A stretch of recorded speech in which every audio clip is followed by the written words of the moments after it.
The one and only Allu Arjun గారు. అసలు ఆయన గురించి ఏం చెప్పాలి చెప్పండి. ఎవరిని అడిగినా కానీ ఈ మధ్య తగ్గేదేలే అని అంటున్నారు.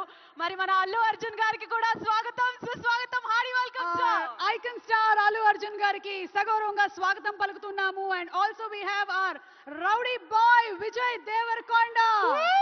విజయ్ దేవరకొండకి కూడా ఘన స్వాగతం పలుకుతున్నాము. And to all the directors, producers, technicians అందరికీ కూడా సాదర స్వాగతం పలుకుతూ ఉన్నాము. మన తెలుగు సినిమా కేవలం ఒక రీజనల్ సినిమానే కాదు, ఇప్పుడు ఇంటర్నేషనల్ స్థాయికి వెళ్ళిపోయింది. హాలీవుడ్ లో ఉండేటువంటి డైరెక్టర్స్ కూడా మన తెలుగు సినిమా గురించి మాట్లాడుతున్నారు అంటే అది అతిశయోక్తి కాదు. అక్కడ జరిగేటువంటి ఫిల్మ్ ఫెస్టివల్స్ లో కానీ లేదా కార్యక్రమాల్లో కానీ మన తెలుగు పాటలు మారుమ్రోగుతున్నాయి అంటే మన మ్యూజిక్ డైరెక్టర్ సత్తా ఏమిటో చాటుతోంది అది. సో ఇందులో పనిచేస్తున్నటువంటి ప్రతి ఒక్కరికి శుభాకాంక్షలను తెలియజెప్తూ ఉన్నాము.